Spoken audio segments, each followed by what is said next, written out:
जय हिंद प्यारे बच्चों, मैं चंद बसोनी लक्ष्य अकेडमी के ऑनलाइन प्लेटफॉर्म पर आप सभी का स्वागत करता हूं। जैसा कि आप लोगों को पता है बेटा, हमारा थ्योरी लेक्चर चल रहा है जिसमें हम लोग हम लोग ने कर लिए थे लगभग यूनिट मेजरमेंट और एरर के क्वेश्चंस कर लिए थे, थ्योरी कर लिए थे। आज हम लोग मोशन इन स्ट्रेट लाइन इसके थ्योरी कंप्लीट करेंगे बेटा, ठीक है। तो हम करते हैं, हमारा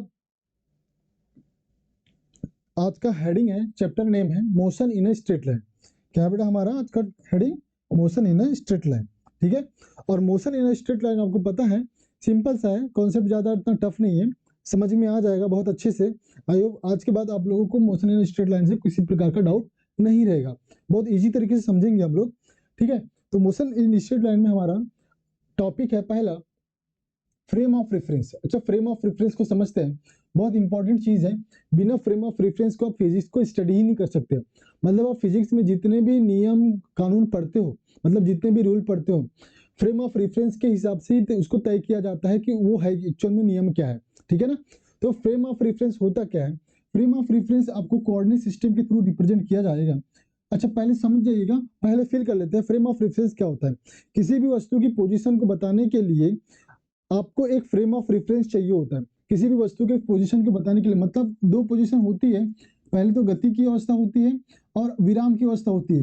मतलब आप किसी ऑब्जेक्ट की मोशन की कंडीशन को बताओगे कि ऑब्जेक्ट मोशन में है या रेस्ट में है, ठीक है। उसके लिए आपको फ्रेम चाहिए, रेफरेंस चाहिए। किसके रेफरेंस में आप किसी कुछ आइडेंटिफाई कर सकते हो। जैसे कि आपको उदाहरण के थ्रू समझाते हैं। अगर मान के चलो एक बस में दो व्यक्ति बैठे हुए हैं, दो व्यक्ति इस प्रकार से बैठे हुए हैं, ए और बी, ए और बी, ठीक है ना। और ये बस चल रही है, अभी गति की अवस्था में है, ये बस चल रही है इस वाली दिशा में, वी वेग से चल रही है बेटा, ठीक है ना। वेग, इसका वेलोसिटी चेंज नहीं हो रहा है। अब इधर बाहर एक व्यक्ति खड़ा हुआ है, खड़ा है व्यक्ति सी, ठीक है ना, एक व्यक्ति सी खड़ा है। हम बता सकते हैं कि इस सी को हम ये बता सकते हैं, सी ऑब्जर्वर है। अभी सी क्या है? एक ऑब्जर्वर है। तो सी ऑब्जर्व कर रहा है कि बस में जो गति, बस एक वी गति से गतिशील अवस्था में है। उसके साथ में इसके अंदर बैठे हुए व्यक्ति भी उसी वेग से उसको गतिमान दिख रहे हैं। कौन बता रहा है? बाहर में खड़ा एक व्यक्ति बता रहा है, जो कि बता रहा है बस वी वेग से गतिशील है, उसके अंदर बैठे हुए व्यक्ति भी उसी वेग से गतिशील है, ठीक है। इसका मतलब ये हुआ, इसको ये वाली जो वस्तु हुई गतिशील अवस्था में दिखाई दे रही है। लेकिन अगर मैं बात करूं ए और बी की, मतलब ए और बी में इसका रेफरेंस क्या होगा, ठीक है ना। ए मतलब इसके लिए रेफरेंस क्या हो जाएगा बेटा? इसके लिए रेफरेंस अलग है, मतलब ये अलग तरीके से इसको आइडेंटिफाई कर रहा है। लेकिन मतलब ये बोल रहा है कि ये बी गतिशील अवस्था में, लेकिन ए अगर बोल रहा है, ए इंसान बोल रहा है कि बी, अगर मान के चलो ए भी वी वेग से गतिशील है और बी भी वी वेग से गतिशील है, तो हम बता सकते हैं जो ए है वो बी को क्या बोलेगा, उसके रिस्पेक्ट में, उसके सापेक्ष, ए के सापेक्ष बी विरामावस्था में है और बी के सापेक्ष ए, दोनों क्या होंगे? विरामावस्था में होंगे, क्योंकि दोनों की स्थिति समय के सापेक्ष बदल नहीं रहा है, ठीक है ना। तो हम ये बोलेंगे कि केवल फ्रेम ऑफ रेफरेंस क्या होता है? फ्रेम ऑफ रेफरेंस समय के सापेक्ष, समय के सापेक्ष, सापेक्ष किसी वस्तु को, किसी वस्तु की, किसी वस्तु की स्थिति को बताता है, स्थिति को बताता है, स्थिति को बताने वाला फ्रेम है, स्थिति को बताने वाला फ्रेम है, बताने वाला फ्रेम है। मतलब वो वस्तु स्थिति को बताने वाला फ्रेम है, ठीक है। मतलब अगर मैं बोल रहा हूं, अगर मैं आपको चलते हुए दिखाई दे रहा हूं, स्क्रीन पर मूव होते हुए दिखाई दे रहा हूं, आप दो लोग आपस में बैठ के पास में बैठकर देख रहे हो, मतलब आप दोनों की स्थिति क्या होगी? अगर मान के चलो दो व्यक्ति, ये दो व्यक्ति ए और बी, दो व्यक्ति ए और बी स्क्रीन देख रहे हैं, स्क्रीन में कुछ चल रहा है, कुछ चल रहा है, ठीक है ना। मतलब इसके सापेक्ष इसके अंदर जो चल रहा है पिक्चर, वो मूविंग कंडीशन में, इसको भी दिखाई दे रहा है। लेकिन आप दोनों, यही सेम एग्जांपल अगर मैं यहाँ पर रिप्रेजेंट करूं अलग तरीके से, ए और बी एक दूसरे के सापेक्ष, समय के सापेक्ष क्या है? स्थिर अवस्था में है। तो आप क्या बता रहे हो? फ्रेम ऑफ रेफरेंस क्या होता है? समय के सापेक्ष किसी वस्तु की स्थिति को दर्शाता है, ठीक है ना। वो क्या, वो स्थिति अवस्था, गति अवस्था में है या फिर विराम अवस्था में है, ठीक है। तो ये हुआ आपका, मतलब एक फ्रेम होता है, जैसे हम इसको रिप्रेजेंट करते हैं। इसको अगर रिप्रेजेंट करें तो हम लोग किसी भी वस्तु को किसी भी वस्तु की स्थिति, ठीक है ना, समय के सापेक्ष बताते हैं तीन निर्देशांक अक्षर से, ठीक है ना। तीन जो रेक्टेंगुलर एक्सिस होता है, एक्स एक्सिस और वाई एक्सिस और जेड एक्सिस, ठीक है ना। इसके द्वारा हम लोग किसी भी वस्तु के सापेक्ष स्थिति को दर्शाते हैं। जैसे हम लोग किसी भी वस्तु, जो ऑब्जर्वर है वो ऑब्जर्वर को ओरिजिन पॉइंट पर लेके चलते हैं। ऑब्जर्वर को कहाँ पर मानते हैं? मूल बिंदु पर मानते हैं। जैसे आप लोग किसी एरोप्लेन को चलते हुए देख रहे हो, ठीक है ना। हम तो देख रहे हैं कि ये कुछ गति से 500 किलोमीटर पर आवर की स्पीड से चल रहा है, ठीक है। सॉरी। तो हमको ये दिखाई दे रहा है कि ये गतिशील अवस्था में है, लेकिन इसके अंदर कोई दो व्यक्ति बैठे हुए एक दूसरे को दोनों एक दूसरे को कैसे अवस्था में पा रहे हैं? विराम अवस्था में पा रहे हैं, क्योंकि दोनों का जो स्थिति है समय के सापेक्ष कैसा है? स्थिर बना हुआ है, समय के सापेक्ष परिवर्तित नहीं हो रहा है। मतलब जो समय के कंपैरिजन में, समय की तुलना में किसी वस्तु का जो है अगर स्थिति फिक्स है तो उसको हम लोग बोलेंगे जड़त्वी फ्रेम ऑफ रेफरेंस, जड़त्वी फ्रेम ऑफ रेफरेंस कह सकते हो, ठीक है, या इनर्शियल फ्रेम ऑफ रेफरेंस, जड़त्वी फ्रेम, ठीक है। इसको कह सकते हैं बेटा इनर्शियल फ्रेम ऑफ रेफरेंस, आगे अच्छे से समझेंगे इसको। और यदि किसी समय के सापेक्ष समय की तुलना में किसी वस्तु की स्थिति लगातार बदल रही है, ठीक है ना, या त्वरित हो रही है, उसको हम लोग कहेंगे क्या बेटा? Non inertial frame of reference, inertial frame of reference, ठीक है ना। या अजड़त्वी, या हिंदी में क्या कहेंगे इसको? अजड़त्वी फ्रेम कहेंगे, ठीक है। समझते हैं हम आगे इसी को कि इनर्शियल फ्रेम ऑफ रेफरेंस क्या होता है, जड़त्वीय निर्देश तंत्र क्या होता है। हमने बोला इसमें कुछ इंपॉर्टेंट चीज है। अभी आपने जाना कि यदि किसी वस्तु की स्थिति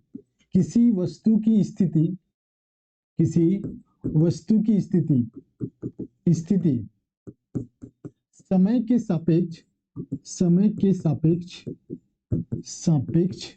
परिवर्तित नहीं हो रहा है,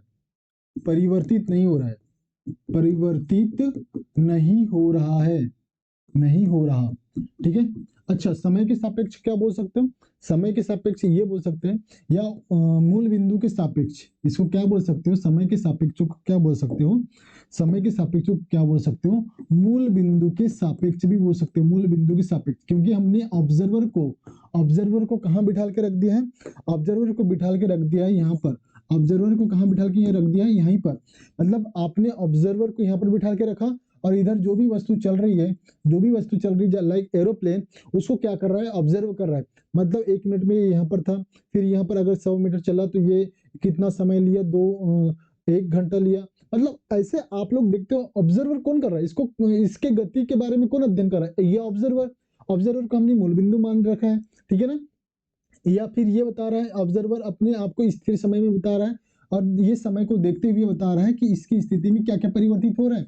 मतलब हम लोग देखना कुछ 12 बजे ये यहाँ पर था, ठीक है ना, और ये बोल रहा है समय को देखते हुए कि इसकी स्थिति अगर मान के चलो 2 बजे ये यहाँ पर हो गई, ठीक है ना, वस्तु की स्थिति यहाँ पर होगी। तो कौन ऑब्जर्व कौन कर रहा है? ये ऑब्जर्वर, ठीक है ना। ऑब्जर्वर ही क्या करता है? सारी चीजों को एनालिसिस करके उसके लिए नियम कानून बनाता है, ठीक है ना। मतलब हम सारी चीजों को रिफरेंस में रख कर बताते हैं, सब चीजों को जड़त्वीय रिफरेंस में रख के बताया जाता है, ध्यान दीजिएगा। तो परिवर्तित नहीं हो रहा है तो उसको हम लोग क्या बोलेंगे बेटा? इनर्शियल फ्रेम ऑफ रेफरेंस, मतलब जड़त्वीय निर्देश तंत्र, ठीक है ना। जितने भी नियम होते हैं, ठीक है ना, फिजिक्स के जितने भी आप नियम पढ़ते हो, नियम दैट मीन्स रूल, ठीक है ना, वो जड़त्वीय रिफरेंस के आधार पर ही तय किए जाते हैं। मतलब हम अगर मान के चलो बता रहे हैं कि जो वस्तु ऊपर से नीचे गिर रहा है, किसके कारण? गुरुत्वाकर्षण नियम के कारण। तो इसमें भी हम बता रहे हैं कि जड़त्वीय निर्देश फ्रेम, मतलब हम एक ऑब्जर्वर हैं, और ये स्थिर है, ये गतिशील अवस्था में, मतलब ये वस्तु ऊपर से नीचे गिर रही है। तो ये हम लोग बता रहे बेटा कि वस्तु गुरुत्वाकर्षण के कारण ऊपर से नीचे गिर रही होती है। इसको भी हम लोगों ने जड़त्वीय रिफरेंस में रखकर ही इसकी गणना किया, या इस नियम को एक्सप्लेन किया, ठीक है ना। मतलब हम ये बोल सकते हैं, इस जड़त्वीय फ्रेम में, इनर्शियल फ्रेम ऑफ रेफरेंस में सभी न्यूटन के सभी नियम क्या होंगे बेटा? इसमें लागू होंगे। न्यूटन के सभी नियम क्या होंगे इसमें? सभी नियम इसमें लागू होंगे, ठीक है। एक और हम लोगों ने अभी जाना था, non inertial frame of reference, जिसको अजड़त्वी फ्रेम कहते हैं। क्या कहते हैं? अजड़त्वी फ्रेम, ठीक है ना। नॉन इनर्शियल फ्रेम या अजड़त्वी निर्देश तंत्र, अजड़त्वी निर्देश तंत्र देखते हैं, ठीक है। तो आपको जितने भी त्वरित वस्तु दिखाई देगी, जितने भी, अगर मान के चलो समय के सापेक्ष जितने भी वस्तु गतिशील अवस्था में है, गतिशील मतलब एक समान गतिशील नहीं, अगर उसकी गति में लगातार परिवर्तित हो रहा है, ठीक है ना, समय के सापेक्ष लगातार गति में परिवर्तित हो रहा है, तो उसको त्वरित, अगर त्वरित गति जिसको बोल सकते हो, त्वरित गति को आप क्या में रख सकते हो बेटा? अजड़त्वी निर्देश तंत्र में रख सकते हो। और किसको रख सकते हैं? घूर्णी गति को भी हम लोग रख सकते हैं किसमें? अजड़त्वी निर्देश तंत्र में, मतलब non inertial frame of reference में, ठीक है। तो इस प्रकार से आप अजड़त्वी निर्देश तंत्र को भी समझते हो, ठीक है। तो निर्देश तंत्र क्या होता है कि वह तंत्र जो क्या होता है, समय के सापेक्ष वस्तु की स्थिति को रिप्रेजेंट करता है या बताता है कि वो स्थिर अवस्था में है या स्थिर अवस्था में है, उसको हम कहते हैं निर्देश तंत्र या फ्रेम ऑफ रेफरेंस। ये दो प्रकार के होते हैं। हमने देखा पहला जड़त्वी निर्देश तंत्र, और क्या देखा? अजड़त्वी निर्देश तंत्र। मतलब जड़त्वी निर्देश तंत्र में देखा कि अगर वस्तु समय के सापेक्ष स्थिर अवस्था में बना हुआ है या एक समान गति में बना हुआ है, ठीक है ना, ध्यान रखिएगा, इसमें स्थिर अवस्था में भी हो सकता है और एक समान गति में भी हो सकता है। एक समान गति में बना हुआ है तो वस्तु अजड़त्वी निर्देश तंत्र में ही आएगा। इसमें हमने दो बिंदु, स्पेशली दो बिंदु जो कि बहुत ज्यादा इंपॉर्टेंट होता है, ठीक है। जितने भी आपको फिजिक्स में नियम दिखते हैं वो जड़त्वी फ्रेम ऑफ रेफरेंस के आधार पे तय किया गया है, ठीक है ना। न्यूटन के नियम इसमें सभी लागू होते हैं बेटा। जितने भी आपको न्यूटन के नियम पता है या जानते हो या पढ़ते हो, वो सभी के सभी जड़त्वी निर्देश तंत्र के आधार पर ही या उसी में लागू होते हैं बेटा, ठीक है। तो हम लोग अगला क्या देखे थे? अजड़त्वी निर्देश तंत्र। इसमें आप लोग दो एग्जाम्पल ले सकते हो। मतलब जो भी ऑब्जेक्ट है जो त्वरित हो रही है, एक्सेलरेट हो रही है, त्वरित मतलब एक्सिलरेट, जो बॉडी एक्सिलरेट हो रही है, एक्सिलरेशन के रूप में गति कर रही है, उस वो अजड़त्वी में होंगे। रोटेशनल मोशन, जिसका रोटेशनल मोशन होगा, उनका जो मोशन है वो क्या में होगा बेटा? अजड़त्वी निर्देश तंत्र में होगा, ठीक है। देखते हैं हम अगला, object in rest and motion, विराम और गति में वस्तुएं, ठीक है ना। अभी बताया विराम की अवस्था क्या होती है?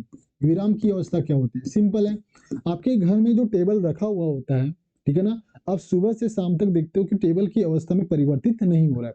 मतलब टेबल जैसे रखा हुआ था सुबह के समय की बात कर रहे हैं ना, समय की बात कर रहे हैं ना, सुबह के समय मतलब मॉर्निंग टाइम की में जो सोफा की या टेबल की, कुर्सी की जो भी रखी हुई है, यदि उसकी स्थिति शाम आते तक या इवनिंग होते तक सेम बनी रहती है, तो वस्तु को हम लोग बोल सकते हैं, सोफा को बोल सकते हैं विराम की अवस्था में, ठीक है ना।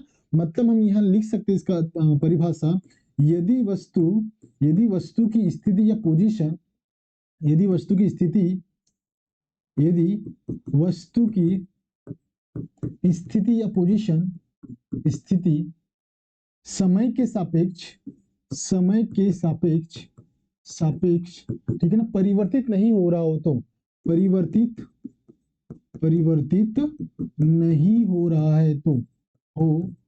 हो तो, ठीक है, उसको हम लोग क्या कहते हैं बेटा? विराम की अवस्था में कहते हैं। क्या कहते हैं? विराम की अवस्था में। और इसके जस्ट हम लोग देखते हैं गति की अवस्था या गत्यावस्था पढ़ते हैं, इसको गत्यावस्था या गतिशील अवस्था में कहते हैं। यदि वस्तु की स्थिति, जैसे मान के चलो अगर मैं बोलूं, ठीक है ना, अगर सोफा पर किसी इंसान को बैठा दे, वो सुबह तक शाम तक बैठा हुआ है ना, ये सोफा है, ठीक है ना, ये सोफा है, यहाँ पर किसी इंसान को बिठा दे और आप घर में लगातार इधर से उधर चल रहे हो, ठीक है ना, सुबह से शाम तक आप कई चक्कर लगा लेते हो घर के इधर से उधर, ठीक है ना, तो आप बता सकते हो बेटा ये वाला इंसान देख रहा है अगर आपको, तो इसके सापेक्ष आप समय में, मतलब ये ऑब्जर्वर है, ये अगर ऑब्जर्वर है उस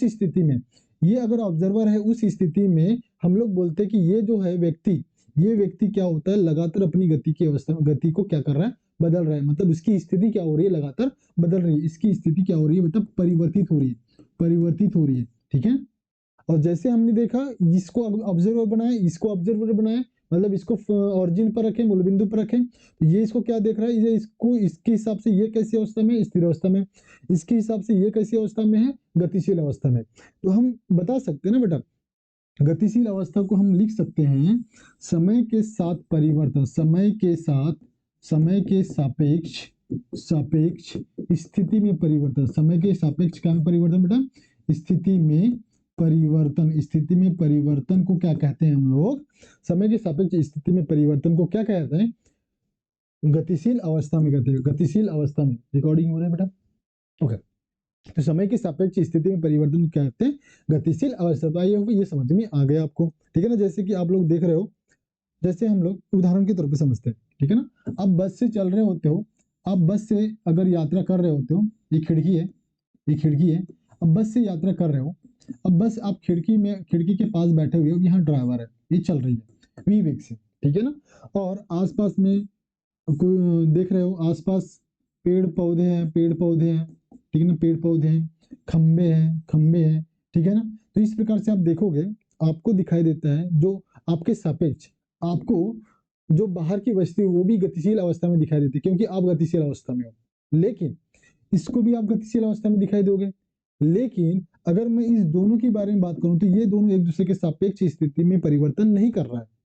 तो हम बोलेंगे ये दोनों कैसी अवस्था में? स्थिर अवस्था में। इसके सापेक्ष बस में बैठा व्यक्ति और बस में बैठे व्यक्ति के सापेक्ष ये वाला बाहर वाला व्यक्ति या बाहर वाली वस्तु कैसी अवस्था में होगी? गतिशील अवस्था में होगी, क्योंकि दोनों एक दूसरे को गतिशील अवस्था में देख रहे हैं।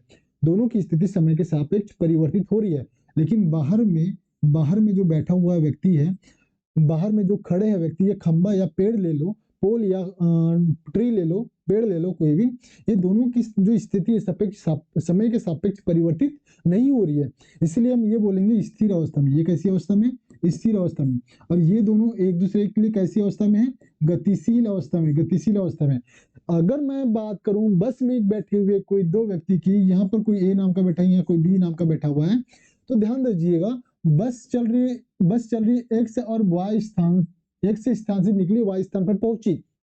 तो ध्यान दीजिए, एक्स से वाई में पहुंचने तक दोनों की, अगर दोनों अपनी सीट पर बैठे रहे तो हम ये बोलेंगे दोनों समय के सापेक्ष स्थिर अवस्था में। कैसे है? स्थिर अवस्था में, क्योंकि दोनों की स्थिति परिवर्तित नहीं हो रही है। दोनों की स्थिति परिवर्तित नहीं हो रही, मतलब बस में बैठा हुआ हर एक व्यक्ति एक दूसरे की कैसे है? एक दूसरे के सापेक्ष स्थिर अवस्था में है।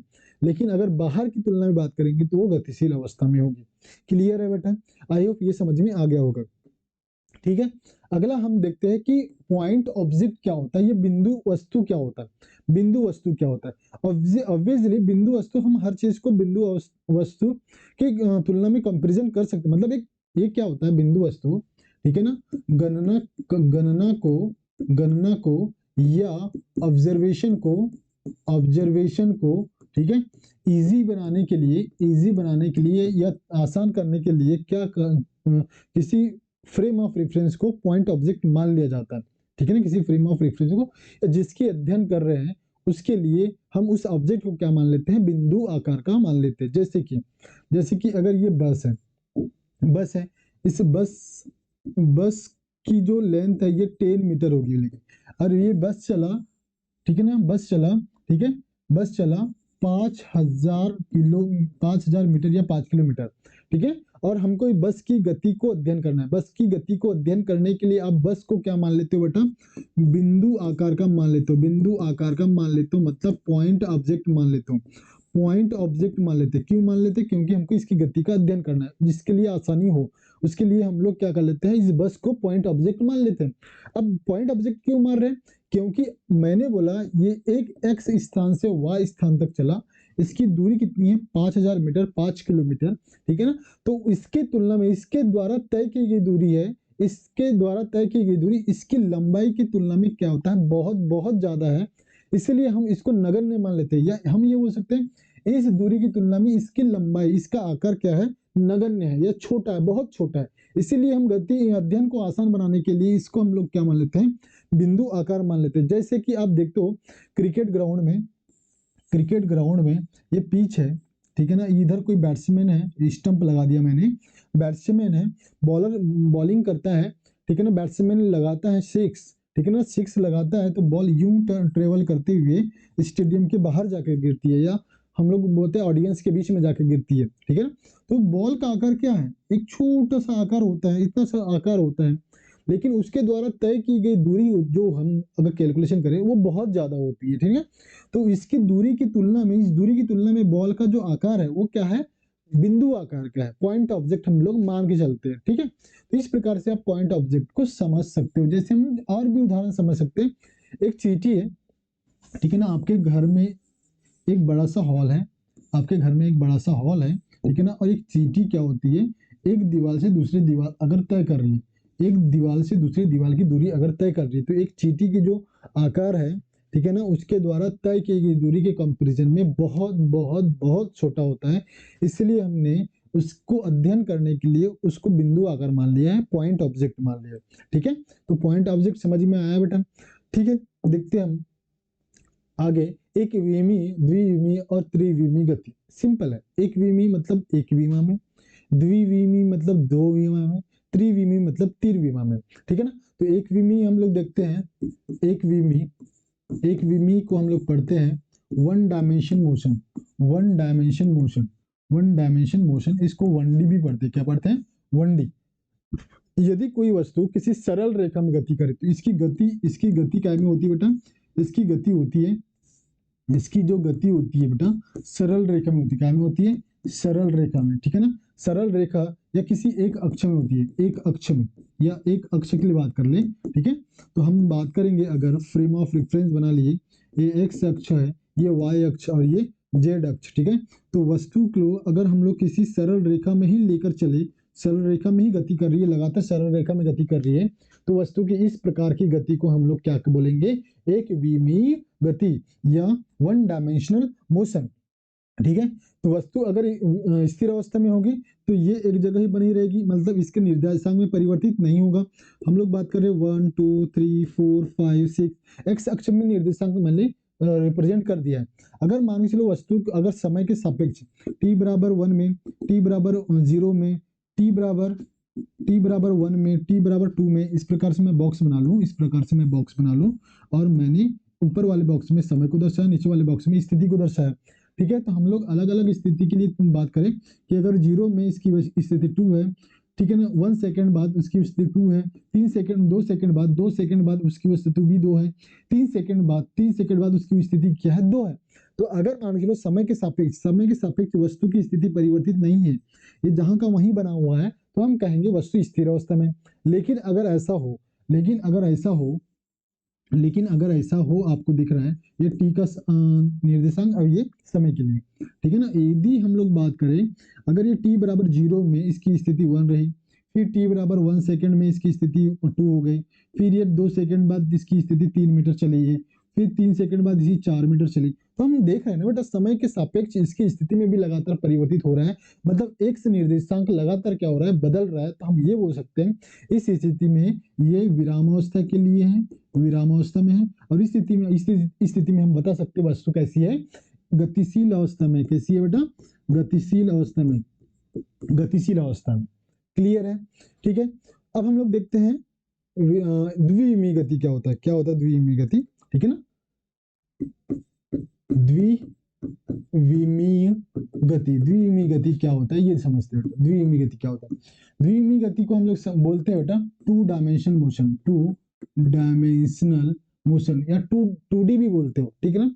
हम लोग यहाँ पर देखेंगे,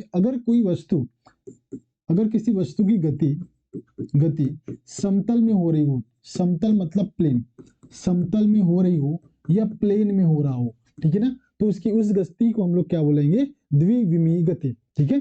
या हम लोग ये बोलेंगे कि ये किसी दो अक्षों में गति, ये दो अक्षों के निर्देशांक के साथ में गति कर रही है, एक्स अक्ष, वाई अक्ष, जेड अक्ष, ठीक है।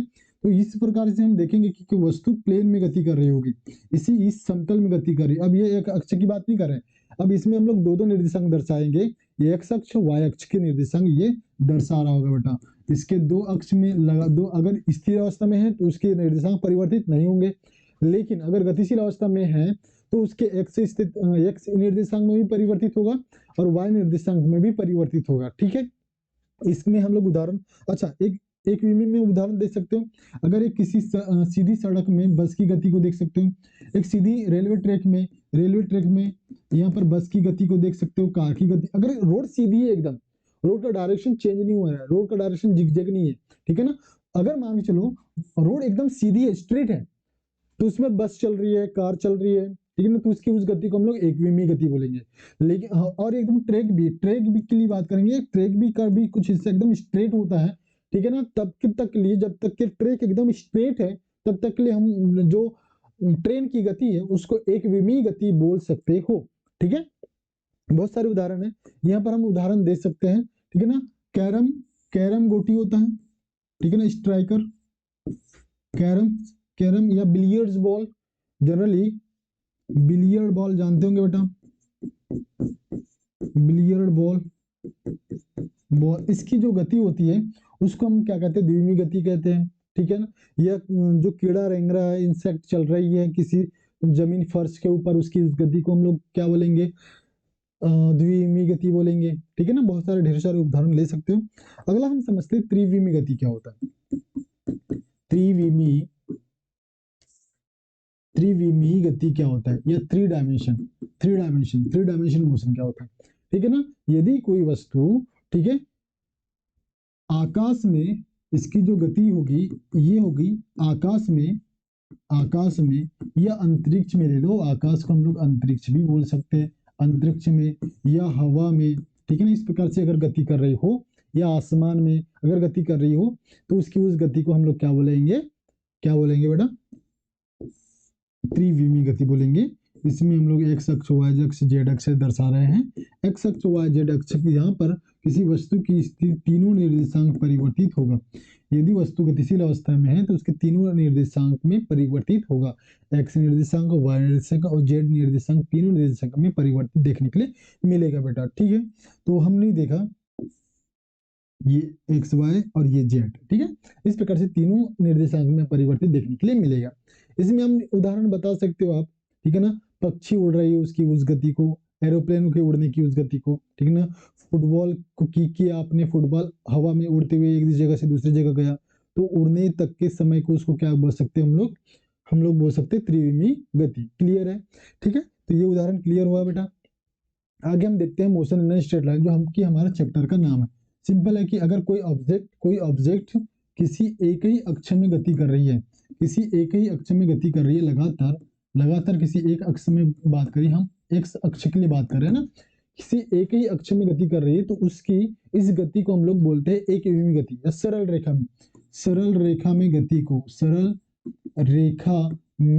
गति को क्या बोलते हैं बेटा, एकविमीय गति या सरल रेखा में गति। इसको रिज्जु रेखीय गति भी बोलते हैं। क्या बोलते हैं, रिज्जु रेखीय गति भी बोलते हैं, ध्यान रखिएगा, अलग अलग नाम से भी जाना जाता है, कंफ्यूज नहीं होना, ठीक है ना। तो यहाँ पर अगर किसी वस्तु की पोजीशन बताए तो केवल एक्स आई कैप के द्वारा दर्शाया जाएगा, ठीक है ना, एक्स आई कैप के द्वारा दर्शाएगा। मैंने अभी बताया आपको, अगर विराम अवस्था में है तो स्थिति परिवर्तित नहीं होगा, स्थिति नहीं बदलेगा। लेकिन यदि वस्तु गतिशील अवस्था में है तो वस्तु की स्थिति में क्या होगा बेटा, परिवर्तन होगा। स्थिति क्या हो जाएगा, परिवर्तित हो जाएगा, स्थिति लगातार परिवर्तित हो जाएगी, ठीक है ना।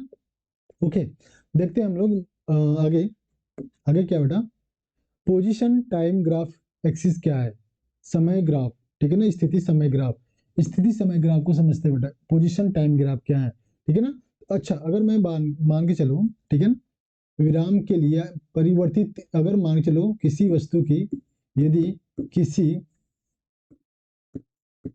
वस्तु की स्थिति समय के साथ परिवर्तित हो रही है, समय के साथ क्या हो रही है बेटा, समय के साथ क्या हो रही है, परिवर्तित हो रही है, ठीक है ना। इस स्थिति में अगर मान के चलो मैंने यहां पर लिया समय और स्थिति को दर्शा रहा, ठीक है ना, इस वाले बॉक्स में समय और स्थिति के पोजीशन को दर्शा रहा, ठीक है ना। t बराबर 0 पर अगर स्थिति -2 है, t बराबर 1 पर स्थिति क्या है बेटा, अगर 2 है, t बराबर 2 पर स्थिति अगर मान के चलो कितनी है, 4 है, ठीक है ना। इस स्थिति में आगे भी अगर दर्शा सकते कोई दिक्कत नहीं है। तो हम पोजीशन समय ग्राफ क्या बता सकते हैं बेटा, ठीक है, पोजीशन समय ग्राफ बता सकते हैं। मैंने एक्स निर्देशांक लिया और ये माइनस या वाई डिस, इसको मान लो वाई डिस, ठीक है, और ये वाई, धनात्मक वाई, ठीक है ना। ये एक्स अक्ष के द्वारा किसको दर्शा रहे हैं बेटा, समय को, ठीक है ना, और वाई के द्वारा किसको दर्शा रहे हैं, स्थिति को दर्शा रहे हैं, किसको दर्शा रहे हैं, स्थिति को। ठीक है ना, 1 2 3 4, ठीक है, और इधर है -1 -2 और -3, डन। और इस समय 1 सेकंड 2 सेकंड 3 सेकंड 4 सेकंड, ठीक है, डन।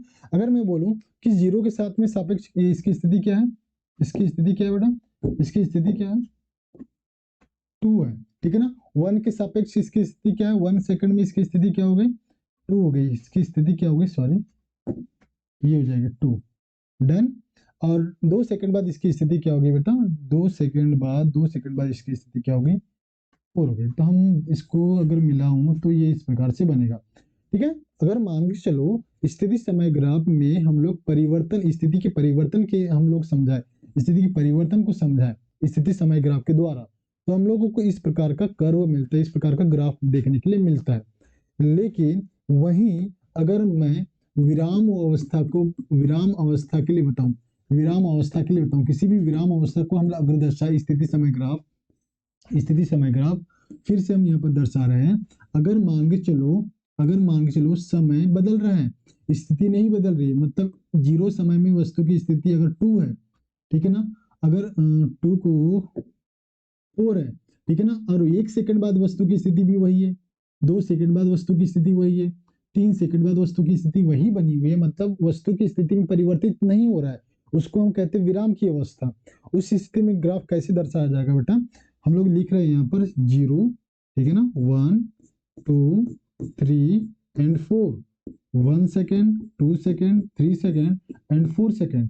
अगर मैं ग्राफ के द्वारा दर्शाऊं, ठीक है ना, 0 पर इसकी स्थिति कितनी है बेटा, 4 है, 1 सेकेंड में भी 4 है, 2 सेकेंड में भी 4 है, और 3 सेकेंड में भी इसकी स्थिति 4 है, 4 से आगे मतलब इसकी स्थिति बनी हुई है। तो आपको एक क्या मिलेगा, समय का जो जिसका ग्राफ मिलेगा, समय अक्ष के समानांतर इसका ग्राफ देखने के लिए मिलेगा, मतलब कांस्टेंट है, इसकी पोजीशन एकदम कांस्टेंट है विराम अवस्था में। तो समय के सापेक्ष, समय के ग्राफ के मतलब समय के अक्ष के समानांतर आपको इसके ग्राफ देखने के लिए मिलेगा। तो ये हो गया आपका पोजीशन टाइम ग्राफ, इसका पोजीशन टाइम ग्राफ। अब हम लोग समझते हैं डिस्टेंस और डिस्प्लेसमेंट। जिसको हम लोग क्या कहते हैं बेटा, दूरी और विस्थापन। क्या बोलते हैं, दूरी और विस्थापन। अच्छा, दूरी क्या होती है पहले जानिएगा। हाँ, दूरी को समझते हैं।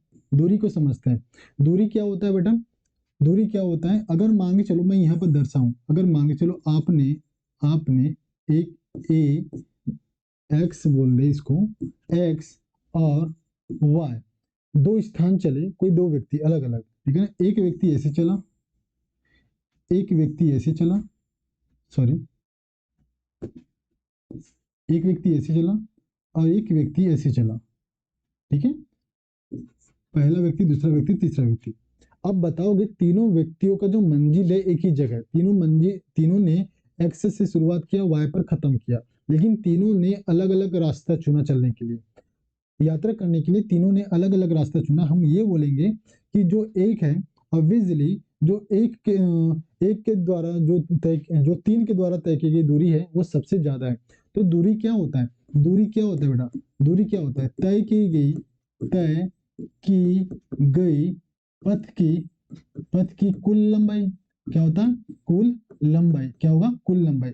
मतलब इसके लिए दूरी मान के चलो, इसके लिए दूरी मान के चलो 5 मीटर या 5 किलोमीटर ले लो, 5 किलोमीटर, ठीक है ना। इसके लिए मान के चलो 7 किलोमीटर चला, और ये चला 10 किलोमीटर, तो हम बात कर रहे हैं तय की गई पथ की कुल लंबाई आपका क्या कहलाता है, दूरी कहलाता है, ठीक है ना। तो इसको हम लोग बोला दूरी। लेकिन अगर मैं इसी में विस्थापन समझाऊं, तो विस्थापन क्या होता है बेटा, ठीक है ना, आपके प्रारंभिक बिंदु या प्रारंभिक स्थिति व अंतिम बिंदु के बीच क्या है बेटा, ये के बीच न्यूनतम दूरी, यही क्या कहलाता है, आपका विस्थापन कहलाता है। मतलब आपका प्रारंभिक बिंदु क्या है x, अंतिम बिंदु क्या है बेटा y। अगर इनके बीच के मैं न्यूनतम दूरी पूछूं तो न्यूनतम दूरी क्या है बेटा, 5 किलोमीटर। ये वाला जो रास्ता है ये आपका क्या कहलाएगा, विस्थापन कहलाएगा। मतलब विस्थापन दूरी तो है, लेकिन कैसे दूरी है, न्यूनतम दूरी है, ठीक है। तो हमने क्या बोला, विस्थापन प्रारंभिक बिंदु और अंतिम बिंदु के बीच की न्यूनतम दूरी। और न्यूनतम दूरी क्या है आपका, ये 5 किलोमीटर वाला, इसी को हमने क्या बोला, विस्थापन बोला। जैसे कि अगर मैं बोला, अगर कोई व्यक्ति, अगर आप अपने घर से निकले, ए स्थान से निकले, बी स्थान पर पहुंचे और सी स्थान पर पहुंचे, सी स्थान पर चले, ठीक है ना, सी आपका अंतिम स्थिति है, ए आपका प्रारंभिक बिंदु है। तो मैंने बोला ये 5 है, ये कितना है, सॉरी ये कितना बेटा 3 है, और ये कितना है, ये 4 है, ठीक है ना। तो आपका ये जो विस्थापन होगा कितना होगा, 5 होगा, लेकिन दूरी कितना होगा, दूरी कितना होगा, 3 और 4 कितना होगा, 7 होगा, 3 और 4 7 होगा। तो आप क्या देख रहे हो यहाँ पर, 3 और 4 7 आपका दूरी है, 3 और 4 आपका दूरी है, मतलब कुल तय की गई पथ की लंबाई आपने जो तय किया वो A B plus B C था, A B plus B C था, ये आपका दूरी कहलाएगा। लेकिन विस्थापन क्या बोलता है, अंतिम बिंदु और प्रारंभिक बिंदु के बीच का न्यूनतम दूरी आपका एसी कहलाएगा बेटा, जो कि विस्थापन होता है। ये क्या होता है, विस्थापन, ये क्या होता है, विस्थापन। तो आपने विस्थापन कितना तय किया, 5 किलोमीटर या 5 मीटर, लेकिन दूरी कितना किया, 7 मीटर, ठीक है। तो हम यहाँ देख के ये बता सकते हैं, यहाँ देखिए ये बता सकते हैं, जो दूरी होता है, दूरी, डिस्टेंस, दूरी, दूरी हमेशा क्या होगा, या तो विस्थापन के बराबर होगा या उससे बड़ा होगा, विस्थापन के बराबर होगा या उससे बड़ा होगा बेटा, ठीक है। और विस्थापन क्या होगा, दूरी के बराबर या उससे छोटा, ठीक है, इस बात का ध्यान रखिएगा। तो दूरी और विस्थापन समझ में आ गया आप लोगों को, क्लियर है। अब हम लोग देख लेते हैं इनके बीच का अंतर, इनके बीच का अंतर देख लेते हैं बेटा, दूरी और विस्थापन के बीच का अंतर, विस्थापन के बीच का अंतर देख लेते हैं, ठीक है ना।